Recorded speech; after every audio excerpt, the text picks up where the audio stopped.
ஏதோ ஒரு car company, ஒரு டயர் கம்பெனி, ஒரு நட்டு கம்பெனி, ஒரு போல்ட் கம்பெனிக்கு வெளியே ஒரு எலுமிச்சம்பழத்தை புழிஞ்சுட்டு இந்த விவேக் சொல்லுவார்லங்க, 700 ஸ்பேர் பார்ட்ஸ்ல ஓடாத ஒரு லாரி எலுமிச்சம்பழத்துல ஓடுதுன்னு. அந்த மாதிரி ஒரு நட்டு கம்பெனி, போல்ட் கம்பெனிக்கு போயிட்டு அதை மட்டும் போட்டோ எடுத்து பத்திரிகை நண்பர்கள்ட்ட ஏமாத்த பாக்குறாங்க. இங்க இவங்க வந்துட்டாங்க, அவங்க வந்துட்டாங்க. உத்தரப்பிரதேசம், குஜராத், மகாராஷ்டிரா, தெலங்கானா பாருங்க, ஆந்திரா பாருங்க, எவ்வளவு நிறுவனங்கள் அங்க போறாங்க. அதனால் ஏமாற்றுகின்ற வேலை 10,26,000 கோடி, 10.26 lakh crore. அவங்க அதிகாரப்பூர்வ கணக்கு. வெள்ளை அறிக்கை கொடுங்க. தமிழகத்தினுடைய பொறுப்பு டிஜிபியாக திரு வெங்கட்ராமன் அவர்கள் பொறுப்பேற்றிருக்கிறார். இதற்கு முன்பு இருந்த டிஜிபி திரு சங்கர் ஜிவால் அவர்கள் ஓய்வு பெற்றிருக்கிறாங்க.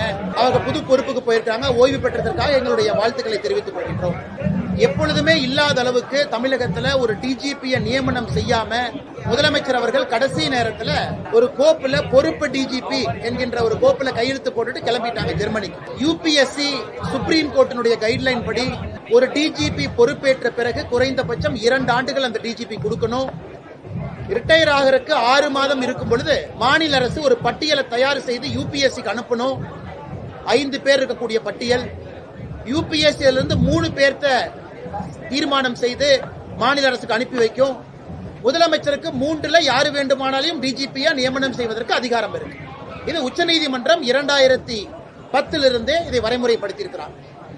ஆனா சங்கர் ஜிவால் அவர்கள் இன்னைக்கு ரிட்டையர் ஆகிறாங்கன்னு தெரிஞ்சு 6 மாதத்திற்கு முன்பிருந்து எந்த கோப்பையும் தயார் செய்யாம 6 சீனியர் பைபாஸ் பண்ணி 6 மூத்த காவல்துறை அதிகாரிகளை பைபாஸ் பண்ணி சீனியாரிட்டி ஆர்டர்ல 7ஆவதாக இருக்கக்கூடிய திரு வெங்கட்ராமன் அவரை பொறுப்பு டிஜிபியாக இந்த பணியில் அமர்த்த வேண்டிய கட்டாயம் என்ன, அவசியம் என்ன?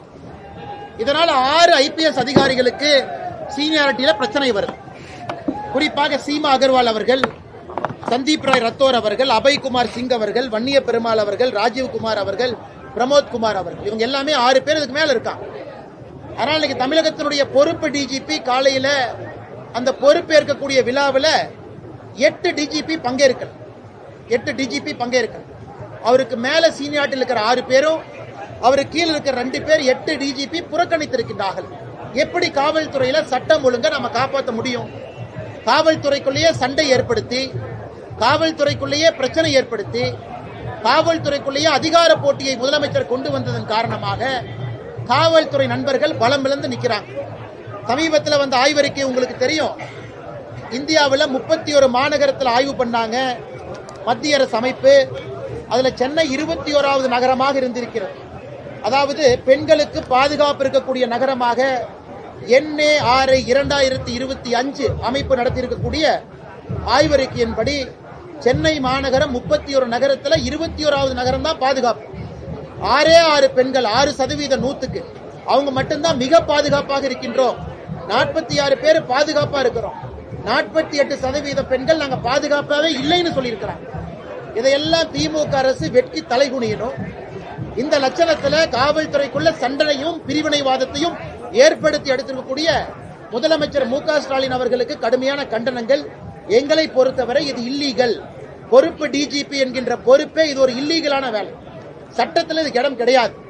அதனால் உடனடியாக இதை மாத்தி போர்க்கால அடிப்படையில் யூபிஎஸ்சிக்கு 5 பேர் லிஸ்ட் அனுப்பி யூபிஎஸ்சி கொடுக்கிற 3 பேர்த்துல ஒருவரை தமிழகத்தினுடைய டிஜிபியாக அறிவிக்கணும். இல்லை என்றால் இந்த அரசு போலீஸ்லயும் அரசியலை கலந்துவிட்டு நஞ்சை பாய்ச்சி பொதுமக்களுடைய பாதுகாப்புக்கே பிரச்சனை ஏற்படுத்தி கொண்டிருக்கின்றார்.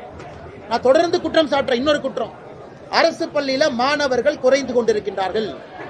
இந்த ஆண்டு ரிப்போர்ட் வந்திருக்கு.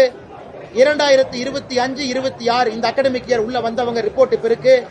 அதுல பாத்தீங்கன்னா அரசு பள்ளியில வெறும் 37% மாணவர்கள் தான் தமிழகத்தில் அரசு பள்ளியில படிக்கிறாங்க. 62.1% மாணவர்கள் தனியார் பள்ளியில படிக்கிறாங்க. இதற்கு முன்பு 2023-24 ஆய்வறிக்கை எடுத்தீங்கன்னா 42% குழந்தைகள் அரசு பள்ளியில படிச்சாங்க. 42.2% குழந்தைகள் அரசு பள்ளியில படிச்சாங்க.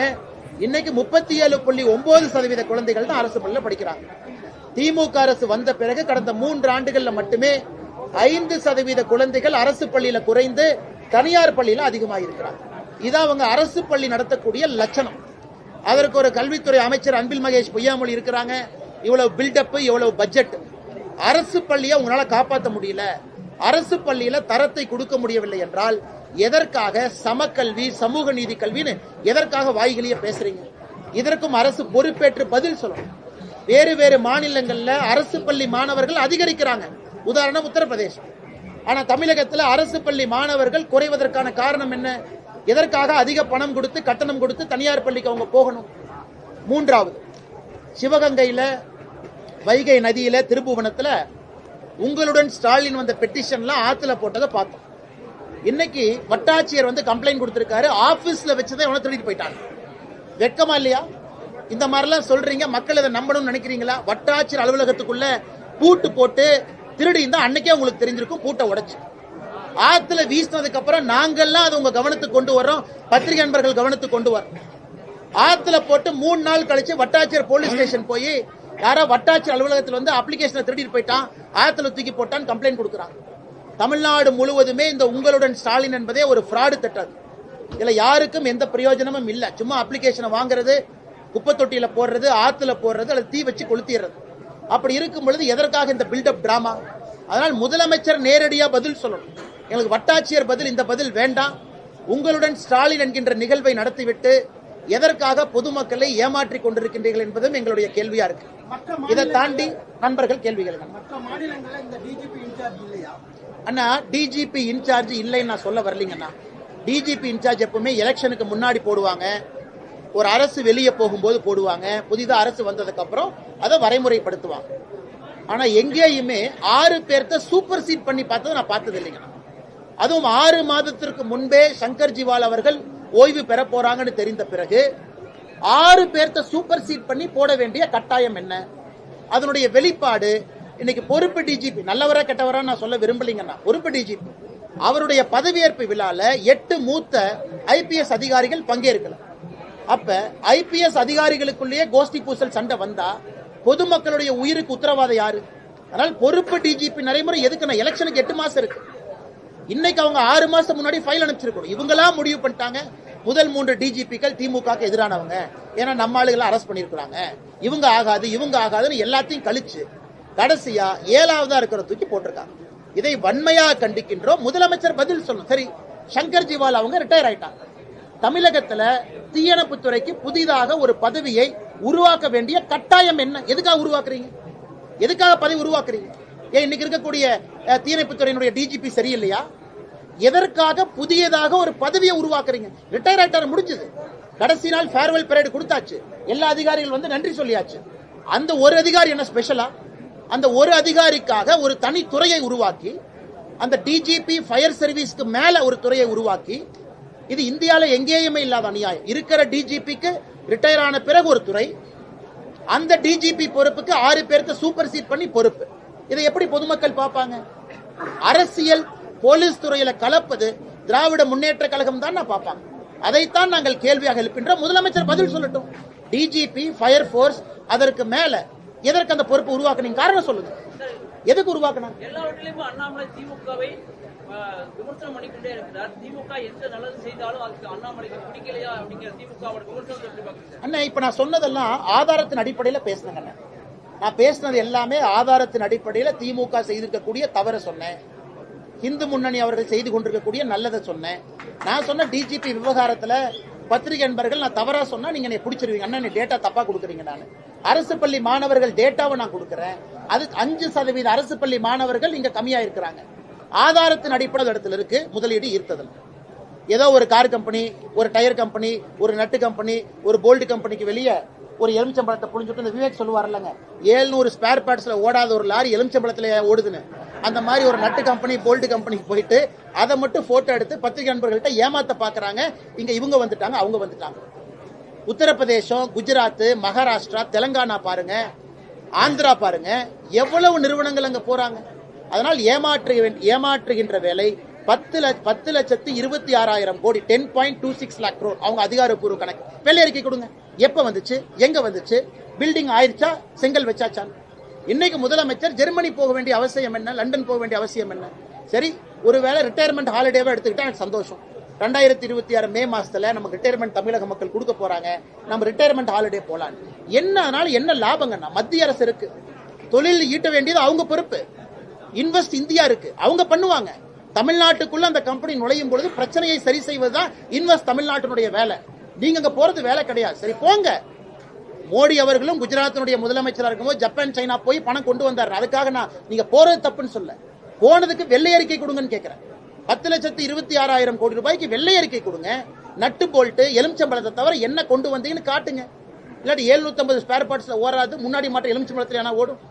நான் கேட்கல, மக்கள் கேட்கலாம். அமெரிக்க வரி விதிப்புல 50% cotton industry so many sectors எல்லாமே வந்து பயங்கர லாஸ். சென்ட்ரல் கவர்மெண்ட் என்ன பண்ணும்? ஆனா நிதி அமைச்சர் அவங்க கிட்ட நேத்து நம்முடைய பாரதிய ஜனதா கட்சியினுடைய தொண்டர்கள் தலைவர்கள் எல்லாம் சென்னையில ஒரு நீண்ட விவாதம் நடத்தினாங்க. மாநில தலைவர்லாம் இருந்தாங்க.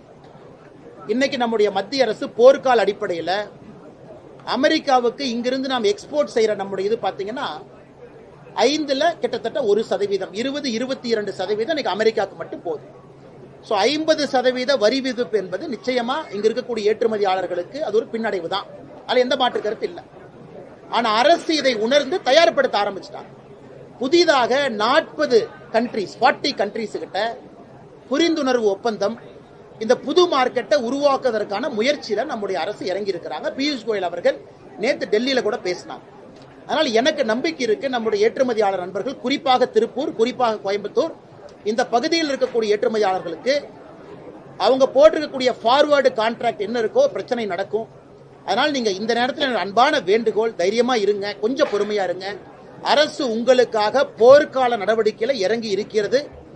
இன்னும் சில வாரங்கள்ல இதற்கான மாற்று வசதி இது ஒண்ணுங்களா. ரெண்டாவது, இன்னைக்கு பேசல் நாம்ஸ் மாத்தணும், ஜிஎஸ்டி நாம்ஸை தளர்த்தணும். செப்டம்பர் 2-3 ஜிஎஸ்டி கூட்டம். அதுல நிச்சயமாக ஒரு பெரிய மகிழ்ச்சிகரமான ஏற்றுமதியாளர்களுக்கு எல்லோருக்குமே சந்தோஷப்படக்கூடிய நிகழ்வு ஜிஎஸ்டி மீட்டிங்ல, கவுன்சில் மீட்டிங்ல நடக்குங்கிற நம்பிக்கை. அதன் பிறகு வங்கி, reserve bank of India dollar 88 ரூபாய் இருக்கு. ரிசர்வ் பேங்க் ஆஃப் இந்தியா கண்டிப்பா கட்டுப்படுத்துவதற்கான நடவடிக்கை அவங்க எடுக்க ஆரம்பிச்சிருக்காங்க. ஏன்னா ஒரு பக்கம் டாலர் ஏறனால ஏற்றுமதியாளர்களுக்கு நன்மை, ஆனா டாலர் ஏறனால இறக்குமதியாளர்களுக்கு பிரச்சனை. அதை நிச்சயமா ஆர்பிஐ கணக்கில் எடுக்கும். ஆனா சகோதரர் கேட்கிற கேள்வி நியாயமானதுதான், எல்லோருக்குமே ஒரு பயத்தை ஏற்படுத்தியிருக்கு. அதே நேரத்தில் அமெரிக்காவுடைய அதிபர் ட்ரம்ப் அவர்கள் சம்பந்தமே இல்லாத போட்டிருக்கக்கூடிய 50%, யாரும் இதை ஏத்துக்க மாட்டாங்க. ஒரு நாட்டை மிரட்டி அடிபணிய வைத்து ஒரு அந்நிய நாட்டினுடைய கைக்கூலியாக இருக்க வேண்டும் என்பதற்காக போடப்பட்ட 50% பேசுவது எளிது, கம்பெனி நடத்தவங்களுக்கு இது கஷ்டம். அதை நிச்சயமா நான் உணர்றேன். நிச்சயமாக மத்திய அரசு கூட இருந்து இன்னும் சில வாரங்கள்ல அவர்களுக்கு இருக்கக்கூடிய பிரஷரை ஈஸ் அவுட் ஆகுங்கிற முழு நம்பிக்கை எங்களுக்கு இருக்கு. பாஜக நிர்வாகிகள் கூட்டத்துல உங்களை சுத்தியே ஏராளமான குற்றச்சாட்டுகள் வைக்கப்பட்டதா சொல்லப்படுது. இது எப்படி பாக்குறீங்க? இதுக்கு என்ன பதில் சொல்றீங்க? விடுங்கன்னு அரசியல் எல்லாம் இருக்கிறதா?